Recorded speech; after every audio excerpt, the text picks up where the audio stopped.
ಒಂದು ಕಾಲದಲ್ಲಿ ಇವರಿಬ್ಬರು ಕೂಡ ಒಳ್ಳೆ ಗೆಳೆಯರಾಗಿದ್ದರು, ದೋಸ್ತಿಗಳಾಗಿದ್ದರು, ಭುಜಕ್ಕೆ ಭುಜ ಕೊಟ್ಟು ಯಾವತ್ತೂ ಕೂಡ ರಾಜಕೀಯವಾಗಿ ಕೆಲಸ ಮಾಡ್ತಿದ್ರು. ಕೇವಲ ಇದು ರಾಜಕೀಯ ಮಾತ್ರ ಸೀಮಿತವಾಗಿರಲಿಲ್ಲ. ಇವರಿಬ್ಬರ ಸ್ನೇಹ ವೈಯಕ್ತಿಕವಾಗಿಯೂ ಕೂಡ ರಾಮ ಲಕ್ಷ್ಮಣರಂತೆ ಸಹೋದರ ರೀತಿಯಲ್ಲಿದ್ದರು. ಜನಾರ್ದನ ರೆಡ್ಡಿ ಅವರ ಸಹೋದರರಿಗಿಂತ ಹೆಚ್ಚಾಗಿ ಶ್ರೀರಾಮುಲು ಅವರ ಜೊತೆಗೆ ಸ್ನೇಹ ಬಾಂಧವ್ಯ ಇತ್ತು. ರಾಜಕೀಯವಾಗಿ ಇವರಿಬ್ಬರು ಬಂದರೆ ಒಂದು ರೀತಿ ಜೋಡೆತ್ತಿನ ರೀತಿಯಲ್ಲಿ ಕೆಲಸ ಮಾಡಿದಂಥವರು. ಯಡಿಯೂರಪ್ಪ ಅವರ ಸರ್ಕಾರದಲ್ಲಿ ಇಬ್ಬರು ಕೂಡ ಸಚಿವರಾಗಿ ಬಹಳ ದೊಡ್ಡ ಮಟ್ಟಕ್ಕೆ ಹೆಸರು ಮಾಡಿದಂಥವರು. ಇವರು ಸಚಿವರಾಗಿ ರಾಜಕೀಯವಾಗಿ ಎಷ್ಟು ಹೆಸರು ಮಾಡಿದ್ದಾರೋ ಇವರಿಬ್ಬರು ಕೂಡ ಸ್ನೇಹಕ್ಕೂ ಕೂಡ ಅಷ್ಟೇ ದೊಡ್ಡ ಹೆಸರು ಮಾಡಿದಂಥವರು. ಆದರೆ ಇದ್ಯಾಕೋ ಇವರಿಬ್ಬರ ಸ್ನೇಹದಲ್ಲಿ ಬಹಳ ದೊಡ್ಡ ಬಿರುಕು ಕಾಣಿಸ್ಕೊಂಡಿದೆ. ಜನಾರ್ದನ್ ರೆಡ್ಡಿ ಈಗ ಬಳ್ಳಾರಿಗೆ ವಾಪಸ್ ಆಗಿದ್ದಾರೆ, ಕೋರ್ಟ್ ಅನುಮತಿ ಕೊಟ್ಟಿದ್ದೇ ವಾಪಸ್ ಆಗಿದ್ದಾರೆ. ಹಂಗೆ ಅಂದ್ಕೊಂಡಿದ್ರು ಇಬ್ಬರು ಕೂಡ ಒಂದಾಗ್ಬಿಟ್ರೆ ಬಳ್ಳಾರಿ ಮಾತ್ರವಲ್ಲ, ರಾಜ್ಯದಲ್ಲಿ ತಾವು ಕಳೆದುಕೊಂಡಿರುವಂಥ ರಾಜಕೀಯ ಶಕ್ತಿಯನ್ನು ಇವರಿಬ್ಬರು ಕೂಡ ತೆಗೆದುಕೊಂಡು ಹೋಗ್ತಾರೆ, ರಾಜಕೀಯವಾಗಿ ಬಲಿಷ್ಠವಾಗ್ತಾರೆ. ಮತ್ತೊಮ್ಮೆ ಶ್ರೀರಾಮುಲು ಜನಾರ್ದನ ರೆಡ್ಡಿ ಭುಜಕ್ಕೆ ಭುಜ ಕೊಟ್ಟು ಹೆಗಲಿಗೆ ಹೆಗಲು ಕೊಟ್ಟು ಕೆಲಸ ಮಾಡುವಂಥ ಸನ್ನಿವೇಶ ಬರುತ್ತೆ. ಬಳ್ಳಾರಿ ಭದ್ರಕೋಟೆ ಮಾಡಿಕೊಳ್ತಾರೆ ಅಂತ. ಆದರೆ ಇವರಿಬ್ಬರ ಸ್ನೇಹದಲ್ಲಿ ಬಿರುಕು ಕಾಣಿಸಿಕೊಂಡಿದ್ದು ರಾಜಕೀಯವಾಗಿ ಅದೆಷ್ಟು ದೊಡ್ಡ ಮಟ್ಟದ ಪರಿಣಾಮ ಬೀರಿದೆ ಅಂತ ಹೇಳಿದ್ರೆ, ಬಳ್ಳಾರಿಯಲ್ಲಿ BJP ಛಿದ್ರವಾಗಿದೆ. ಸಂಡೂರು ಸೋತರು, ಅನೇಕ ಚುನಾವಣೆಗಳನ್ನು ಅವರು ಸೋಲ್ತಾ ಹೋಗ್ತಾ ಇದ್ದಾರೆ. ರಾಜಕೀಯವಾಗಿ ಹಿಡಿತವನ್ನು ಕೂಡ ಕಳೆದುಕೊಂಡು ಹೋಗ್ತಿದ್ದಾರೆ. ಹಾಗಾದರೆ ಜನಾರ್ದನ ರೆಡ್ಡಿ ಮತ್ತು ರಾಮುಲು ಮಧ್ಯೆ ಅಂಥದ್ದೇನಾಯಿತು? ನಿಜಕ್ಕೂ ಕೂಡ ಇದು ಬಹಳ ದೊಡ್ಡ ಬ್ರೇಕಿಂಗ್ ನ್ಯೂಸ್. ಜನಾರ್ದನ ರೆಡ್ಡಿ ರಾಮುಲು ನಡುವೆ ಜ್ವಾಲಾಮುಖಿ ಸ್ಫೋಟವಾಗಿದೆ. ಬಳ್ಳಾರಿ ಕುಚಿಕು ಗೆಳೆಯರ ಬೆಂಕಿ ಮತ್ತಷ್ಟು ಕೊತ ಅಂತ ಕುದಿತಾ ಇದೆ. ಆತ್ಮೀಯ ಮಿತ್ರ ಶ್ರೀರಾಮುಲು ಆರೋಪಕ್ಕೆ ಜನಾರ್ದನ ರೆಡ್ಡಿ ತಿರುಗೇಟು ಕೊಟ್ಟಿದ್ದಾರೆ. ಹಾದಿ ಬೀದಿಲಿದ್ದವನನ್ನು ನಾನು ಒಳ್ಳೆ ದಾರಿಗೆ ಕರ್ಕೊಂಬಂದೆ. ರಾಮುಲು ಬಗ್ಗೆ ನಾನು ಯಾರಿಗೂ ಚಾಡಿ ಹೇಳಲಿಲ್ಲ. ಶ್ರೀರಾಮುಲು ಹಳೆ ಕೇಸ್ಗಳನ್ನು ಪ್ರಸ್ತಾಪಿಸಿ ವಾಗ್ದಾಳಿ ಮಾಡಿದ್ದಾರೆ. ಹಳೆ ಕೇಸ್ಗಳನ್ನು ಇಲ್ಲಿ ನೆನಪು ಮಾಡಿಕೊಂಡಿದ್ದಾರೆ. ಶ್ರೀರಾಮುಲು ವಿರುದ್ಧ ಕಾರ್ಪೊರೇಟರ್ ಕೊಲೆಯ ಆರೋಪ ಇದೆ ಅಂತ ಹೇಳಿದ್ದಾರೆ. ಯಾವ ರಾಮುಲು ವಿರುದ್ಧ ಒಂದೇ ಒಂದು ಆರೋಪ ಮಾಡಿದ್ರೆ ಅದನ್ನು ನಖಶಿಖಾಂತ ವಿರೋಧಿಸಿ ರಾಮುಲು ಪರವಾಗಿ ನಿಲ್ಲುತ್ತಿದ್ದಂಥ ಜನಾರ್ದನ ರೆಡ್ಡಿ ಇವತ್ತು ಶ್ರೀರಾಮುಲು ವಿರುದ್ಧವೇ ಒಂದು ಗಂಭೀರ ಆರೋಪವನ್ನು ಮಾಡ್ತಾ ಇದ್ದಾರೆ. ಅದು ಕೂಡ ಕಾರ್ಪೊರೇಟರ್ ಕೊಲೆಯ ಆರೋಪವನ್ನು ಇಲ್ಲಿ ಎಳೆದು ತರ್ತಾ ಇದ್ದಾರೆ. 2004ರಲ್ಲಿ ಮೊದಲ ಬಾರಿಗೆ ಶ್ರೀರಾಮುಲು ಶಾಸಕ ಆದರು. ಚುನಾವಣೆ ನಡೆದಂಥ ಒಂದು ತಿಂಗಳಲ್ಲಿ ಕಾರ್ಪೊರೇಟರ್ ಕೊಲೆಯಾಗಿತ್ತು ಅಂತ ಹೇಳಿದ್ದಾರೆ. ಕಾರ್ಪೊರೇಟರ್ ರಾಮುಲು ಅವರ ವಿರೋಧಿ ಗುಂಪು ಸೃಷ್ಟಿ ಮಾಡಿಕೊಂಡಿದ್ದ. ಒಂದು ರೀತಿ ರಾಮುಲು ಅವರನ್ನ ವಿರೋಧ ಮಾಡುವಂಥ ಗುಂಪಿನಲ್ಲಿದ್ದ. ಹೀಗಾಗಿ ಆತನನ್ನು ಕೊಲೆ ಮಾಡಲಾಯಿತು ಅಂತ ಹೇಳಿದ್ದಾರೆ. ರಾಮುಲು ಹಾದಿ ಬೀದಿಲಿ ಕೆಲಸ ಇಲ್ಲದೆ ಗುಂಪು ಕಟ್ಕೊಂಡು ಓಡಾಡ್ತಾ ಇದ್ದ. ನಾನು ಅವನನ್ನು ಸರಿದಾರಿಗೆ ಕರ್ಕೊಂಡ್ಬಂದಿದ್ದೆ, ಅದೇ ತಪ್ಪ ಅಂತ ಹೇಳಿ ಜನಾರ್ದನ್ ರೆಡ್ಡಿ ಪ್ರಶ್ನೆ ಮಾಡಿದ್ದಾರೆ. ಹಾಲುಣಿಸುವ ತಾಯಿಗೆ ಒದೆಯುವ ಮಗ ಶ್ರೀರಾಮುಲು ಅಂತ ಹೇಳಿದ್ದಾರೆ. ರಾಮುಲು ಹಿನ್ನೆಲೆಯನ್ನು ಕೆದಕಿ ಜನಾರ್ದನ ರೆಡ್ಡಿ ತಿರುಗೇಟು ಕೊಟ್ಟಿದ್ದಾರೆ. ಇಂಥದ್ದೊಂದು ದೊಡ್ಡ ಬಿರುಕು ಕಾಣಿಸ್ಕೊಳ್ಳುತ್ತೆ, ಈ ರೀತಿ ಆರೋಪಗಳು ಬರುತ್ತೆ ಅಂತ ಯಾರು ಕೂಡ ಊಹಿಸಿರಲಿಲ್ಲ. ನೋಡಿ, ಅದಕ್ಕೆ ರಾಜಕೀಯವಾಗಿ ಯಾರೂ ಕೂಡ ಶಾಶ್ವತವಾಗಿ ಶತ್ರುಗಳೂ ಅಲ್ಲ, ಮಿತ್ರರೂ ಅಲ್ಲ ಅಂತ. ಆದರೆ ಇವರು ಮಿತ್ರರಾಗಿದ್ದುಕೊಂಡು ರಾಜಕೀಯಕ್ಕೆ ಬಂದಂಥವ್ರು. ರಾಜಕೀಯದ ಕಾರಣಕ್ಕಾಗಿ ಇವರಿಬ್ಬರು ಮಿತ್ರರಾಗಿರಲಿಲ್ಲ. ಬಟ್ ಇಲ್ಲೇನೋ ಒಂದು ದೊಡ್ಡ ಬಿರುಕಂತೂ ಕಾಣಿಸ್ಕೊಂಡಿದೆ. ಇವರಿಬ್ಬರ ಮಧ್ಯೆ ಬಹಳ ದೊಡ್ಡ ಮಟ್ಟದ ಜ್ವಾಲಾಮುಖಿ ಅಂತೂ ಸೃಷ್ಟಿಯಾಗಿದೆ. ಹಾಗಾದರೆ ಜನಾರ್ದನ್ ರೆಡ್ಡಿ ಏನು ಮಾತನಾಡಿದ್ದಾರೆ ನೋಡೋಣ. ಬಿಟ್ಟು ಇಡೀ ರಾಜ್ಯದಲ್ಲಿ ಎಲ್ಲ ಕಡೆ ಓಡಾಡೋದಕ್ಕೆ ನನಗೆ ಅವಕಾಶ ಇತ್ತು. ಕೇವಲ ಕೋರ್ಟ್ ನಿರ್ಬಂಧ ಇರುವಂತಹ ಸಂದರ್ಭದಲ್ಲಿ ಇವತ್ತು ನಾನು ಬಳ್ಳಾರಿಗೆ ಸುಪ್ರೀಂ ಕೋರ್ಟ್ ಅನುಮತಿ ಕೊಟ್ಟು ಹೋದ ತಕ್ಷಣ ಸೊಂಡೂರು ಉಪಚುನಾವಣೆ ಬಂದಿರುವಂತ. ಆ ಸೊಂಡೂರು ಉಪಚುನಾವಣೆ ಸಂದರ್ಭದಲ್ಲಿ ಪಕ್ಷದ ಹಿರಿಯರು ಟಿಕೆಟ್ ವಿಚಾರದಲ್ಲಿ ನನ್ನ ಜೊತೆ ಮಾತಾಡುವಂತ ಸಂದರ್ಭದಲ್ಲಿ ಪಕ್ಷದ ನಾಯಕರುಗಳಾದ ಸನ್ಮಾನ್ಯ ವಿಜೇಂದ್ರ ಅವರಿಗೆ ಮತ್ತು ಡೆಲ್ಲಿ ನಾಯಕರುಗಳೆಲ್ಲರೂ ಕೂಡ ಯಾರೇ ನನಗೆ ಕರೆ ಮಾಡಿದ್ರು ಕೂಡ ನಾನು ಹೇಳಿದ ಒಂದೇ ಒಂದು ಮಾತು, ಪಕ್ಷ ಯಾರಿಗೆ ಟಿಕೆಟ್ ಕೊಟ್ಟರು ಕೂಡ ಅವ್ರ ಪರವಾಗಿ ಒಬ್ಬ ಸಾಮಾನ್ಯ ಕಾರ್ಯಕರ್ತನಾಗಿ ಪಕ್ಷಕ್ಕೋಸ್ಕರ ನಾನು ದುಡಿತೀನಿ, ಪಕ್ಷಕ್ಕೋಸ್ಕರ ಗೆಲ್ಲಿಸೋದಕ್ಕೆ ಪ್ರಾಮಾಣಿಕ ಪ್ರಯತ್ನ ನಾನು ಮಾಡ್ತೀನಿ ಅಂತೇಳಿ ಹೇಳಿದ್ದು. ಟಿಕೆಟ್ ಅನ್ನ ಜನಾರ್ದನ್ ರೆಡ್ಡಿ ಅವರು ಇಸ್ಕೊಟ್ರು ಅನ್ನುವಂಥದ್ದು ಅಲ್ಲ. ಅದು ಎಸ್ ಟಿ ರಿಸರ್ವೇಶನ್ ಸೀಟ್ ಇತ್ತು, ಯಾರೋ ಒಬ್ಬ ಎಸ್ ಟಿಗೆ ಕೊಡಬೇಕಾಗಿತ್ತು. ಪಕ್ಷ ಬಂಗಾರ ಹನುಮಂತ ಅವ್ರಿಗೆ ಟಿಕೆಟ್ ಕೊಡಬೇಕು ಅಂತೇಳಿ ತೀರ್ಮಾನ ಮಾಡಿ, ನೀವಲ್ಲೇ ಸಂಡೂರಲ್ಲಿ ಇದ್ದು ಕೆಲಸ ಮಾಡಿ, ಪಕ್ಷಕ್ಕೋಸ್ಕರ ಕೆಲಸ ಮಾಡಿ ಅಂತೇಳಿ ನನಗೆ ಪಕ್ಷ ಆದೇಶ ಮಾಡಿದಾಗ ನಾನು ಹೋಗಿ ಕೆಲಸ ಮಾಡಿ. ಈ ಒಂದು ಸಂದರ್ಭದಲ್ಲಿ ಅಲ್ಲಿ ಯಾರು ಏನು ಹೇಗೆ ಕೆಲಸ ಮಾಡಿದ್ರು ಅನ್ನೋದಲ್ಲ. ಅಲ್ಲಿ ಸನ್ಮಾನ್ಯ 83 ವಯಸ್ಸು ಇಳಿ ವಯಸ್ಸಲ್ಲಿ ಕೂಡ ಸನ್ಮಾನ್ಯ ಯಡಿಯೂರಪ್ಪ ಅವರು ಅಲ್ಲಿ ಬಂದು ಪ್ರಚಾರ ಮಾಡಿದ್ರು. ನಮ್ಮ ಕರ್ನಾಟಕ ರಾಜ್ಯದ ಬಹುತೇಕ ಎಲ್ಲ ನಾಯಕರುಗಳು ಕೂಡ ಎಲ್ಲ ಹುದ್ದೆಗಳಲ್ಲಿ ಕೂಡ ಅಧಿಕಾರಿ ಇದ್ದಾಗ ಒಳ್ಳೆ ಹುದ್ದೆಗಳಲ್ಲಿ ಎಲ್ಲರೂ ಕೂಡ ಬಂದು ಪ್ರಚಾರ ಮಾಡಿದ್ರು. ಅದರಲ್ಲಿ ನನ್ನೊಟ್ಟಿಗೆ ಶ್ರೀರಾಮುಲು ಅವರು ಕೂಡ ಚುನಾವಣಾ ಪ್ರಚಾರ ಪ್ರಾರಂಭ ಆದ್ಮೇಲೆ ಒಂದು 3 ದಿನ ತಡವಾಗಿ ಬಂದ್ರು ಕೂಡ 3 ದಿನ ತಡವಾಗಿ ಬಂದ್ರು ಕೂಡ ಒಟ್ಟಿಗೆ ಪ್ರಚಾರಕ್ಕೆ ಅವರು ಕೂಡ ಬಂದು ಕೆಲಸ ಮಾಡಿದ್ರು. ಒಂದು ವಿಷಯ ಏನಂತಂದ್ರೆ, ಬೈ ಎಲೆಕ್ಷನ್ ಅಲ್ಲಿ ಸೋಲು ಯಾಕಾಗಿದೆ ಏನಾಗಿದೆ ಅನ್ನೋದಕ್ಕಿಂತಲೂ ನಾನು ಎಲ್ಲಿ ಕೂಡ ಮಾಧ್ಯಮ ಸ್ನೇಹಿತರು ಯಾರೇ ಕೇಳಿದ್ರು ಕೂಡ 4 ದಿನಗಳ ಕಾಲ ಈ ರಾಜ್ಯದ ಮುಖ್ಯಮಂತ್ರಿಗಳೇ ಅಲ್ಲಿ ಬಂದು ಕುಂತು ಪಂಚಾಯಿತಿ ಮಟ್ಟದಲ್ಲಿ ಅವರೊಂದು ಪ್ರಚಾರ ಮಾಡಿ ಹಣ ಖರ್ಚು ಮಾಡಿ ಅಲ್ಲಿ ಬಿಜೆಪಿ ಅಭ್ಯರ್ಥಿ ಸೋಲುವಂತ ಒಂದು ಪರಿಸ್ಥಿತಿ ಬಂತು. ಶ್ರೀರಾಮುಲು ಅವ್ರ ವಿಷಯದಲ್ಲಿ ನಾನು ಯಾವುದೇ ಪಕ್ಷದ ವರಿಷ್ಠರಿಗೆ ಅವ್ರ ಮೇಲೆ ಚಾಡಿ ಹೇಳುವಂತ ಒಂದು ಅವಶ್ಯಕತೆ ನನಗಿದ್ದಿಲ್ಲ. ನಿನ್ನೆ ಶ್ರೀರಾಮುಲು ಅವರು ಮಾತಾಡ್ತಾ ನಮ್ಮ ಕುಟುಂಬಕ್ಕೆ ಮತ್ತು ನನ್ನ ಬಗ್ಗೆ ಈ ರೀತಿ ಎಲ್ಲ ಕೂಡ ಅವರು ಹೇಳಿ ಯಾಕೆ ಹಿಂಗ್ ಮಾಡ್ತಾ ಇದ್ದಾರೆ ಗೊತ್ತಾಗ್ಲಿಲ್ಲ ಅಂತ ಹೇಳಿ ತಮ್ಗೆಲ್ಲ ಕೂಡ ಗೊತ್ತಿರೋ ವಿಷಯಗಳಾದ್ರೂ ಕೂಡ ಒಂದೇನಂದ್ರೆ, ಜನಾರ್ದನ್ ರೆಡ್ಡಿ ಶ್ರೀರಾಮುಲು ಅವ್ರ ಬಗ್ಗೆ ಹೇಗೆ ಏನು ಅನ್ನೋದನ್ನ ಅಖಂಡ ಬಳ್ಳಾರಿ ಜಿಲ್ಲೆ ಜನತೆಗೆ ಗೊತ್ತು. ಬಳ್ಳಾರಿಯಲ್ಲಿ ಪ್ರತಿಯೊಂದು ಮನೆಗೆ ತಾವು ಹೋದ್ರೆ ಮಾಧ್ಯಮ ಸ್ನೇಹಿತರು ಕತೆಗಳಾಗಿ ಏನು ಬಳ್ಳಾರಿಯಲ್ಲಿ ಹೇಗೆ ಶ್ರೀರಾಮುಲು ಅವ್ರನ್ನ ಬೆಳೆಸಿದ್ದು ಜನಾರ್ದನ್ ರೆಡ್ಡಿ ಅನ್ನುವಂಥ ವಿಚಾರಗಳಾಗಿರ್ಬೋದು, ಬಳ್ಳಾರಿ ಜಿಲ್ಲೆ ಸುತ್ತಮುತ್ತಲಿನ ಜಿಲ್ಲೆಗಳಾಗಿರ್ಬೋದು, ಇಡೀ ಕರ್ನಾಟಕದ ಜನತೆಗೆ ಒಂದು ಮಾತಲ್ಲಿ ಹೇಳ್ಬೇಕು ಅಂತಂದ್ರೆ ಯಾವ ರೀತಿ ಏನು ಜನಾರ್ದನ್ ರೆಡ್ಡಿ ಅನ್ನೋ ವಿಷಯ ಗೊತ್ತು. ನನಗೆ ಒಂದು ಬಹಳ ಒಂದು ನೋವಿನ ಸಂಗತಿ ಅಂತಂದ್ರೆ, ಆ ರೀತಿ ಹೇಳಿಕೆ ಕೊಡೋದಕ್ಕೆ ಕಾರಣಗಳು ಬಹಳಷ್ಟಿದೆ. ಅದರಲ್ಲಿ 1-2 ವಿಚಾರಗಳನ್ನ ಮಾತ್ರ ನಾನು ನಿಮ್ಮ ಮುಂದೆ ಹೇಳೋದಕ್ಕೆ ನಾನು ಬಯಸ್ತಿಲ್ಲ. ಮೊದಲು ಶ್ರೀರಾಮುಲು ಹುಡುಗನಿದ್ದಾಗಲಿಂದ ಎಲ್ಲೋ ಹಾದಿ ಬೀದಿಯಲ್ಲಿ ಹೋಗ್ತಾ ನೋಡೋದು ಆಡ್ಕೊಳ್ಳೋದು ಅದು ಬೇರೆ.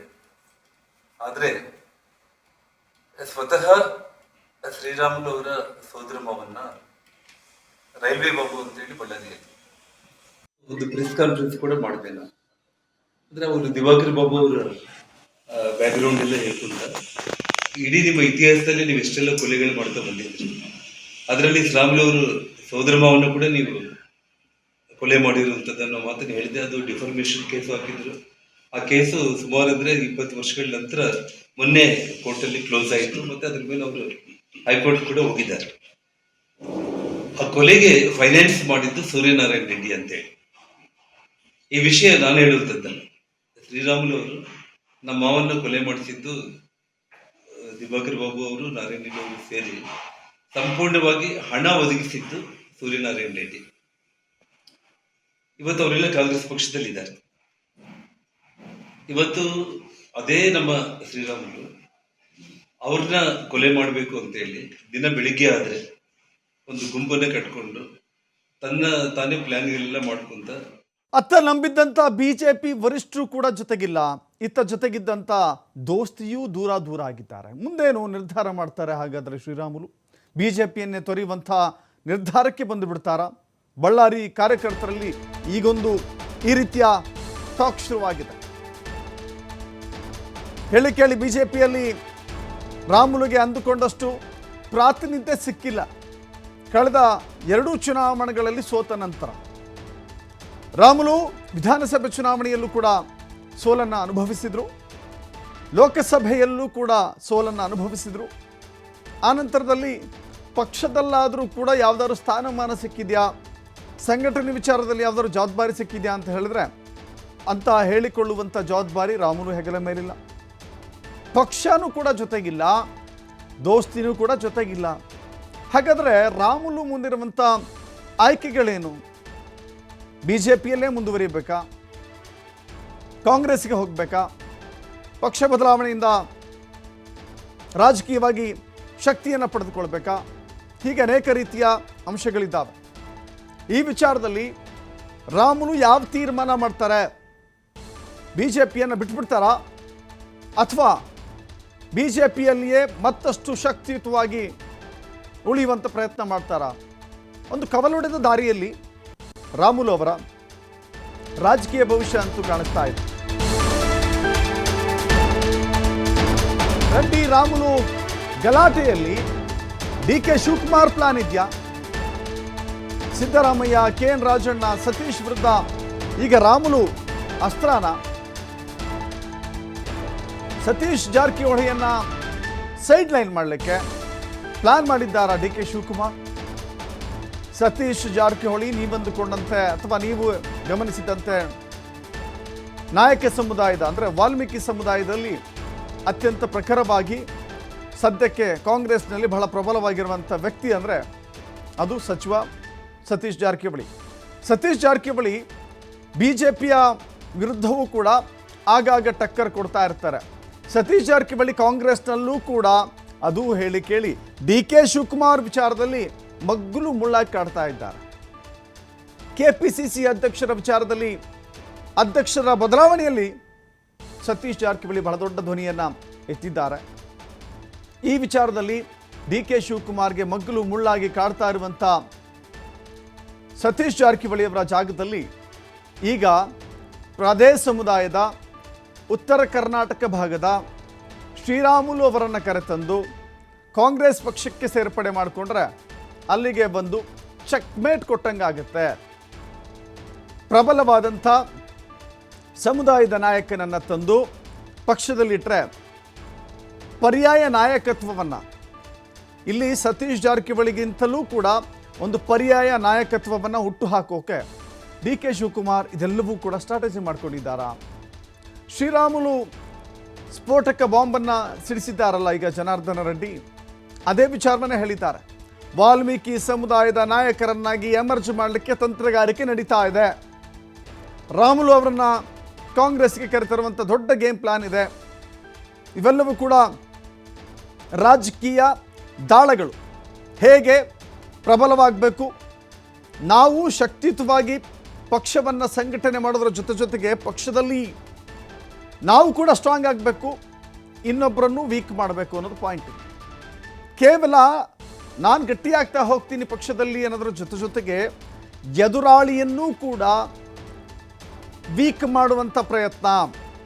ಸೊ ಹೀಗಾಗಿ ಪ್ರತಿಯೊಂದು ವಿಚಾರದಲ್ಲೂ ಕೂಡ ಸತೀಶ್ ಜಾರಕಿಹೊಳಿ ಮಾತನಾಡ್ತಾ ಇದ್ದಾರೆ. ಎಸ್, ಈಗ ಶ್ರೀರಾಮುಲು ಪ್ರೆಸ್ ಮೀಟ್ ಮಾಡ್ತಾ ಇದ್ದಾರೆ. ಬಹಳ ಕುತೂಹಲದ ಪ್ರೆಸ್ ಮೀಟ್ ಇದು.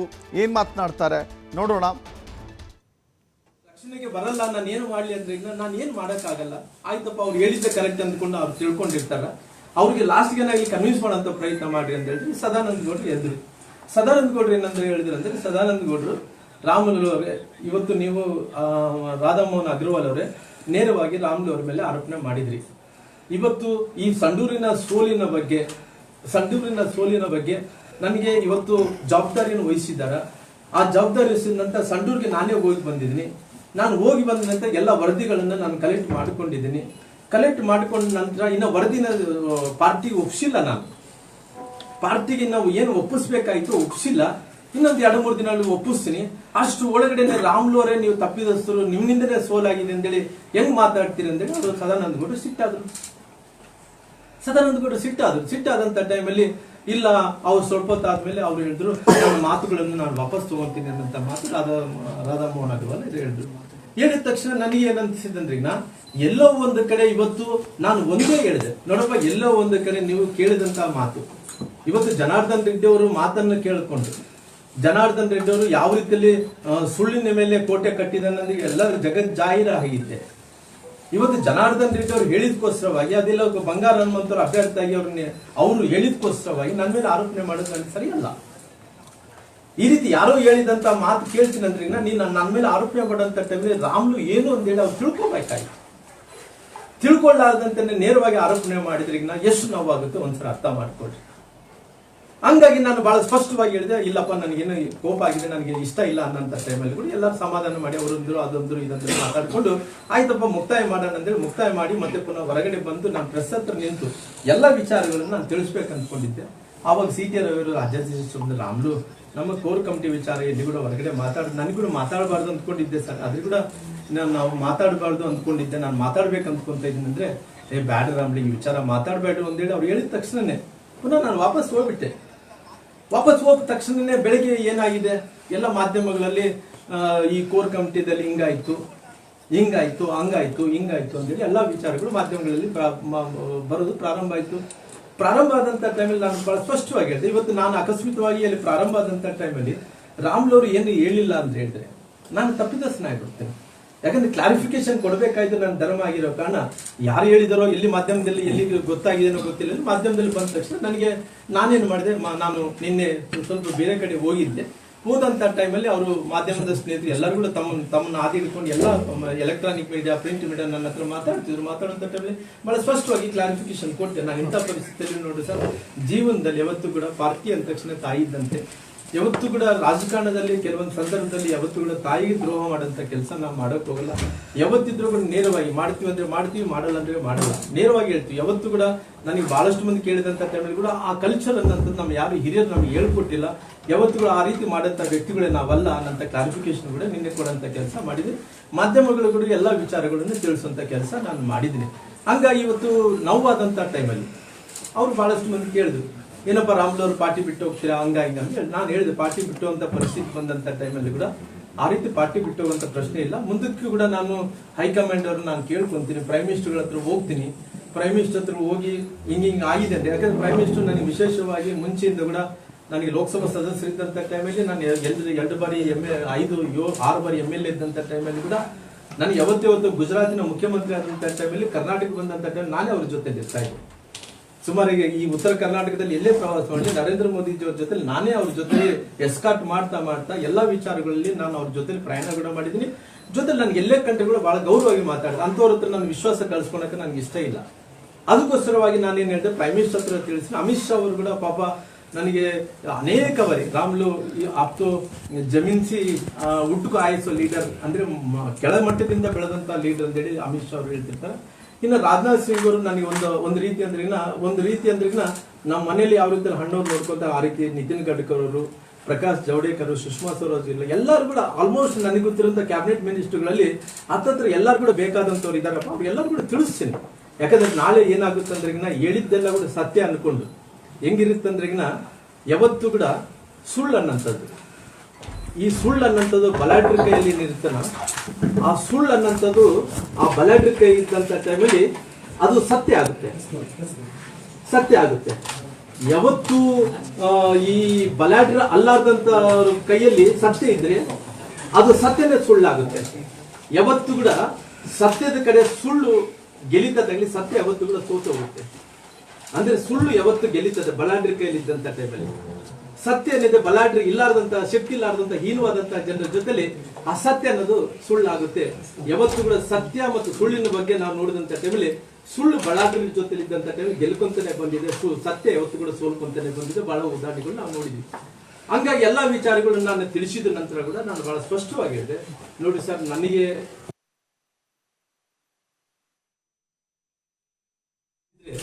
ಇವತ್ತು ಈ ಮಾಧ್ಯಮಗಳ ವಿಚಾರದಲ್ಲಿ ಇವತ್ತು ಈ ವಿಚಾರವನ್ನು ನಾನು ಪ್ರಸ್ತಾಪನೆಯನ್ನ ಮಾಡಿದೆ. ಅವ್ರು ಹೇಳಿದಕ್ಕೋಸ್ಕರವಾಗಿ ನಾನು ಹೇಳ್ತಾ ಇದ್ದೀನಿ. ಹೇಳಿದ್ರೆ ನಾನು ತಪ್ಪಿಸಲಾಗ್ತೀನಿ ಅಂತೇಳಿ ಅವ್ರು ಏನ್ ಮಾಡಿದೆ, ನಾನು ತಕ್ಷಣ ಅವ್ರಿಗೆ ನಾನು ತಿಳಿಸಿದೆ, ನಾನು ತಿಳಿಸಿದೆ, ಈ ರೀತಿ ಮಾತಾಡ್ಬೇಡಿ ಸರ್ ಅಂತ ಹೇಳಿದೆ.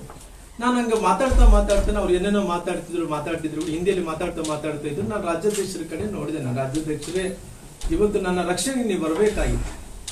ಯಾಕಂದ್ರೆ ಇವತ್ತು ಪಾರ್ಟಿಯ ರಾಜ್ಯಾಧ್ಯಕ್ಷರು ತಾವೇ ಆಗಿದ್ರಿ, ನನ್ನ ರಕ್ಷಣೆಗೆ ತಾವು ನಿಲ್ಲಬೇಕಾಯ್ತು. ಅವರು ಯಾವ ರೀತಿಯಲ್ಲಿ ಹೇಳ್ತಾ ಇದ್ದಾರೆ ಅಂದ್ರೆ ಸಂಪೂರ್ಣವಾಗಿ ಸೋಲು ನಿನ್ನಿಂದನೇ ಆಗಿದೆ ಅನ್ನಂತ ಆರೋಪಣೆ ಮಾಡಂತ ಟೈಮಲ್ಲಿ ನನ್ನ ಪರವಾಗಿ ನೀನು ನಿಲ್ಲಬೇಕಾಯ್ತು.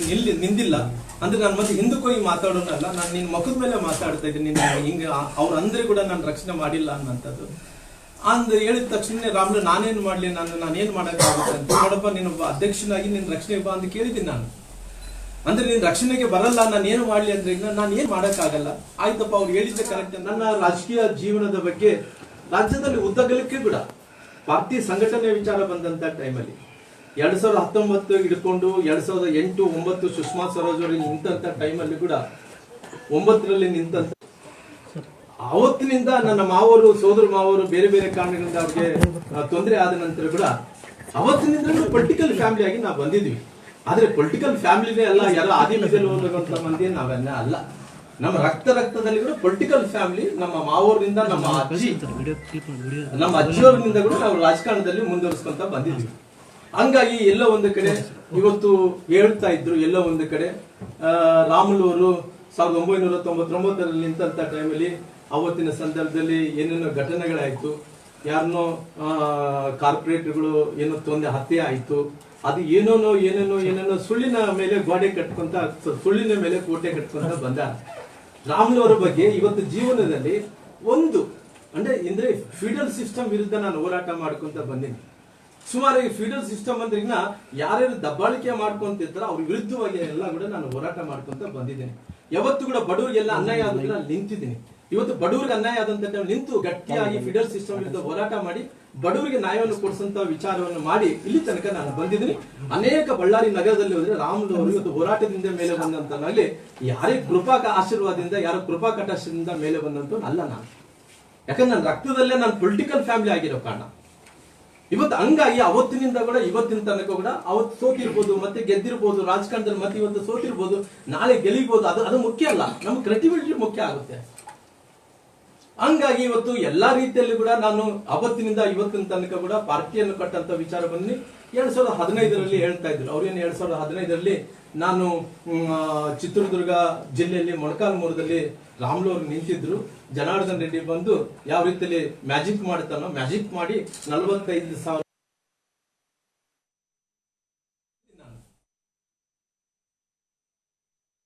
ಅದಕ್ಕೆ ಕೂಡ ಸುಮಾರು 100 ವರ್ಷ ಇತಿಹಾಸ ಇರೋಂಥ ಪಾರ್ಟಿ. ಆ ಪಾರ್ಟಿ ಅನ್ನಂಥದ್ದು ರಾಮುಲು ಅವರಿಗೆ, ನಾವು ಯಾರನ್ನ ರಾಮುಲು ಅವರು ಈ 2 ಕ್ಷೇತ್ರದಲ್ಲಿ ನಿಲ್ತಾರ ಅಂದ್ರಿಗಿನ ಯಾರು ಇಂದಿರಾ ಗಾಂಧಿ ನಿಂತಿದ್ರಂತೆ, ರಾಜೀವ್ ಗಾಂಧಿ ನಿಂತಿದ್ರಂತೆ, ಎಲ್ಲ ಒಂದ್ ಕಡೆ ಅಟಲ್ ಬಿಹಾರಿ ವಾಜಪೇಯಿ ನಿಂತಿದ್ರಂತೆ, ಮೋದಿ ಅವರು ನಿಂತಿದ್ರಂತೆ. ಆದ್ರೆ ಭಗವಂತ ಒಬ್ಬ ಶೆಡ್ಯೂಲ್ ಕ್ಯಾಸ್ಟ್ ಮನುಷ್ಯನಿಗೆ, ಒಬ್ಬ ವಾಲ್ಮೀಕಿ ಜನಾಂಗವನಿಗೆ 2 ಕಡೆ ಅವಕಾಶ ಮಾಡಿಕೊಡ್ತಾರೆ ನೋಡ್ರಿ. ಅಂದ್ರೆ ಏನಿಲ್ಲಾರ್ದಂತೆ ಈತ ಬಂದು ಅಲ್ಲಿ ಎಲೆಕ್ಷನ್ ಮಾಡಿದ ತಕ್ಷಣನೇ ಮ್ಯಾಜಿಕ್ ಮಾಡಿ 45,000 ಓಟ್ ಗೆಲ್ಲಿಸ್ಬಿಟ್ರೆ ಅಂದ ತಕ್ಷಣ ಪಾರ್ಟಿ ಇದನ್ನ ನೋಡಿ ನನಗೆ ಮೊಣಕಾಲ್ಮೂರು ಟಿಕೆಟ್ ಕೊಟ್ಬಿಡ್ತದ? ಒಂದು ಉದಾಹರಣೆ ಹೇಳ್ಬೇಕು. ಯಾಕಂದ್ರೆ ಇವತ್ತು ಒಂದ್ ನಿಮಿಷ ನಾನು ಮುಗಿಸ್ರಿ ಸರ್. ನಾನು ಇವತ್ತು ಎಲ್ಲ ಒಂದ್ ಕಡೆ ಮ್ಯಾಜಿಕ್ ಮಾಡಿದ ತಕ್ಷಣ ಅವ್ರು ಗೆಲ್ಸ್ಬಿಡಕ್ಕಾಗುತ್ತೆ. ಯಾರನ್ನ ಗೆಲ್ಸಕ್ಕಾಗಲ್ಲ, ಯಾರು ಸೋಲ್ಸಕ್ಕಾಗಲ್ಲ. ನಾನು ಇವತ್ತು ಬಹಳ ಕ್ಲಿಯರ್ ಆಗಿ ಹೇಳ್ತಾ ಇದ್ದೀನಿ. ಇವತ್ತು ರಾಮುಲು ಅವರು ಇವತ್ತು ಚಿತ್ರದುರ್ಗದಲ್ಲಿ 2015ರಲ್ಲಿ ನಿಂತರು. 2015ರಲ್ಲಿ ನಿಂತ ಟೈಮಲ್ಲಿ ಇವತ್ತು ರಾಮುಲು ಅವರು ಸೇರ್ಕೊಂಡು 6 ವಿಧಾನಸಭಾ ಕ್ಷೇತ್ರಗಳನ್ನ 6 ವಿಧಾನಸಭಾ ಕ್ಷೇತ್ರಗಳಲ್ಲಿ 2018ರಲ್ಲಿ ರಾಮುಲು ಹೋಗಿ ಅಲ್ಲಿ ನಿಂತಿಗೋಸ್ಕರವಾಗಿ 6 ವಿಧಾನಸಭಾ ಕ್ಷೇತ್ರ ಗೆದ್ದಿವಿ. ಯಾಕಂದ್ರೆ ಇಲ್ಲ ಒಂದು ಸೋತದ್ವಿ, ಚಳಿಕೇರಿ ಸೋತದ್ವಿ. ಚಳಿಕೇರಿ ಬಿಟ್ಟು 6 ವಿಧಾನಸಭಾ ಕ್ಷೇತ್ರದಲ್ಲಿ ಒಂದು ಚಳಿಕೇರಿ ಒಂದು ಬಿಟ್ಟು ಎಲ್ಲ ವಿಧಾನಸಭಾ ಕ್ಷೇತ್ರಗಳನ್ನು ಗೆದ್ದಿವಿ. ಯಾಕಂತ ಹೇಳಿದ್ರೆ ರಾಮುಲು ಪ್ರಬಲವಾದಂತ ಕ್ಯಾಂಡಿಡೇಟ್. ಇವತ್ತು ನನ್ನ ಯಡಿಯೂರಪ್ಪವ್ರನ್ನ ಅಮಿತ್ ಶಾ ಅವರು ಮತ್ತೆ ಪುನಃ ನಮ್ಮ ನರೇಂದ್ರ ಮೋದಿಜಿಯವರು ಕರೆದು ಮಾತಾಡ್ರು. ನೋಡ್ರಿ ಶ್ರೀರಾಮುಲವರೇ, ನೀವು ಲೋಕಸಭಾ ಸದಸ್ಯರಾಗಿ ನೀವು ಯಡಿಯೂರಪ್ಪರು ಗೆದ್ದು ಬಂದಿದ್ರಿ. ಗೆದ್ದು ಬಂದಂತ 3 ವರ್ಷ ಅವಧಿ ಮುಗಿತಾ ಇದೆ, ಇನ್ನು 2 ವರ್ಷ ಉಳಿದಿದೆ. ಎಲ್ಲರೂ ಕೂಡ ಇವತ್ತು ಕರ್ನಾಟಕದಲ್ಲಿ ಮತ್ತೆ ಎಲೆಕ್ಷನ್ ಬರ್ತಾ ಇರೋ ಕಾರಣ ಎಲ್ಲರೂ ಕೂಡ ರಾಜ್ಯಕ್ಕೆ ಹೋಗ್ಬೇಕಾಗಿದೆ ಅಂತೇಳಿ ನನಗೆ ಅವತ್ತು ಸುರೇಶ್ ಅಂಗಡಿ ಅವರು ಇದ್ರು, ಅನಂತಕುಮಾರ್ ಅವರು ಬಹುಶಃ ಇದ್ರು, ಅವರು ಬಹಳಷ್ಟು ಮಂದಿ, ಶೋಭಾ ಕರಂದ್ಲಾಜೆ ಎಲ್ಲರೂ ಕೂಡ ನಾವು MP ಸ್ಥಾನ ಬಿಡ್ತೀವಿ, ಕರ್ನಾಟಕಕ್ಕೆ ಹೋಗ್ತೀವಿ ಅಂದ್ರಿಗಿನ ಪ್ರೈಮ್ ಮಿನಿಸ್ಟರ್ ಕುಂದು ನರೇಂದ್ರ ಮೋದಿಜಿಯವ್ರ ಕುಂದು ಒಂದೇ ಇಲ್ಲ ರಾಮುಲು ಅವ್ರನ್ನ ಯಡಿಯೂರಪ್ಪರನ್ನ ಬಿಟ್ಕೊಡ್ತೀವಿ ಅಂದ್ರಿಗಿನ ಅವತ್ತು ನನ್ನ ರಾಜೀನಾಮೆ ತಗೊಂಡು ನನ್ನ ಯಡಿಯೂರಪ್ಪರನ್ನ ಬಿಟ್ಕೊಟ್ಟ ನಂತರ ಕರ್ನಾಟಕಕ್ಕೆ ಬಂದು ಸ್ಪರ್ಧೆ ಮಾಡೋಂಥ ಟೈಮಲ್ಲಿ 2 ಸ್ಥಾನದಲ್ಲಿ ಇವತ್ತು ಒಬ್ಬ ವಾಲ್ಮೀಕಿ ಜನಾಂಗದವ್ರಿಗೆ ಯಾರ್ಯಾರೋ ದೊಡ್ಡವ್ರು ನೋಡ್ತೀವಿ 2 ಕಡೆ ಅವಕಾಶ ಮಾಡಿಕೊಟ್ಟು ರಾಮುಲು ಅವ್ರ ಕ್ರೆಡಿಬಿಲಿಟಿ ಇಲ್ಲಾರ್ದಂತೆ, ಜನಪ್ರಿಯ ನಾಯಕರಲ್ಲಾರ್ದಂತೆ ಪಾರ್ಟಿ 2 ಕಡೆ ಅವಕಾಶ ಮಾಡಿಕೊಡುತ್ತಾನೆ. 2 ಕಡೆ ಅವಕಾಶ ಮಾಡಿಕೊಟ್ಟಂತ ಟೈಮಲ್ಲಿ ಕೂಡ ಚಿತ್ರದುರ್ಗದಲ್ಲಿ ಮೊಣಕಾಲ್ಮೂರು ಹೊಸ ಕ್ಷೇತ್ರ ಆದಂತ ಟೈಮಲ್ಲಿ ಕೂಡ ಅವತ್ತು ಪಾರ್ಟಿ ನನ್ನ ನಿಲ್ಲಿಸಿದಕ್ಕೋಸ್ಕರವಾಗಿ 5 ಸ್ಥಾನಗಳು ಗೆದ್ದಿದ್ವಿ. ಅದೇ ರೀತಿ ಬಾದಾಮಿಗೆ ಕಳಿಸಿದ್ರು. ಬಾದಾಮಿಯಲ್ಲಿ ನನ್ನ ಸಮುದಾಯ ಇಲ್ಲ, ನನ್ನ ಬಾದಾಮಿಯಲ್ಲಿ ಯಾರು ನಾನು ಪಾರ್ಟಿ ಏನ್ ಮಾಡಿತ್ತು ಅವತ್ತಿನ ಸಂದರ್ಭದಲ್ಲಿ ರಾಮುಲು ಅವ್ರಿಗೆ 2 ಕಡೆ ನಿಲ್ಲಿಸಿದ್ರಿಂದ ಅನಂತಕುಮಾರ್ ನನ್ನ ಹೆಲಿಕಾಪ್ಟರ್ ಕರ್ಕೊಂಡೋದ್ರು. ನಂತರ ಪ್ರೈಮ್ ಮಿನಿಸ್ಟರ್ ಬಂದಿದ್ರು. ನಂತರ ಪ್ರೈಮ್ ಮಿನಿಸ್ಟರ್ ಜೊತೆಲಿ ಅಮಿತ್ ಶಾ ಅವರು ಬಂದಿದ್ರು. ಜೊತೆಲಿ ನಾವೆಲ್ಲರೂ ಜಗದೀಶ್ ಶೆಟ್ಟರ್ ಅವರು ಬಂದಿದ್ರು. ಅವತ್ತು ಬಾದಾಮಿಯಲ್ಲಿ ನಾಮಿನೇಷನ್ ಹಾಕಿ, ನಾನು ಅವತ್ತಿನ ಸಂದರ್ಭದಲ್ಲಿ ನಾಮಿನೇಷನ್ ಹಾಕಿದಂಥ ಟೈಮಲ್ಲಿ ಒಂದು ಬಾದಾಮಿಯಿಂದ ಬಿಟ್ಟು, ಬಾಗಲಕೋಟೆ ಜಿಲ್ಲೆಯಲ್ಲಿ ಬಾದಾಮಿಯಿಂದ ಬಿಟ್ಟು ಎಲ್ಲ 5 ಕ್ಷೇತ್ರಗಳು ಗೆದ್ದಿದ್ವಿ. ಅಂದ್ರೆ ರಾಮ್ಲವ್ರ ಕ್ರೆಡಿಬಿಲಿಟಿ ಇರೋ ಕಾರಣ ರಾಯ್ಕಾಗಿನಾಗ್ಲಿ ಯಾರೋ ದಾರಿಯಾಗಿ ಹೋಗೋಂಥವ್ರು ಅವ್ರು ಮಾತಾಡ್ತಿದ್ರಲ್ಲ ಅವನು ಅಂದೇಳಿ, ಅವನು ಅನ್ನಂಥ ಸಂಪ್ರದಾಯ ನಂದಲ್ಲ. ಯಾಕಂದ್ರೆ ಅವನು ಅನ್ನಂಥ ಅವ್ನ ಕಲ್ಚರ್ ಆಗಿರ್ಬೋದು, ನಾನು ಅವನು ಅನ್ನೋಂಥದಕ್ಕೆ ಹೋಗಲ್ಲ. ಆದರೆ ನಾನು ಇವತ್ತು ರಾಮ್ಲು ಅವರು ಕ್ರೆಡಿಬಿಲಿಟಿ ಬೆಳೆಸ್ಕೊಂಡಿದ್ದಕ್ಕೋಸ್ಕರವಾಗಿ ನಂದು ಪೊಲಿಟಿಕಲ್ ಫ್ಯಾಮಿಲಿ ಆಗಿರೋ ಕಾರಣ ಇವತ್ತು ಇಲ್ಲಿ ತನಕ ಕೂಡ ರಾಜ್ಯದಲ್ಲಿ ಇವತ್ತು ರಾಮ್ಲು ಅನ್ನೋದಕ್ಕೆ ಒಂದು ರೀತಿ ರೆಕಗ್ನೈಸ್ ಇದೆ.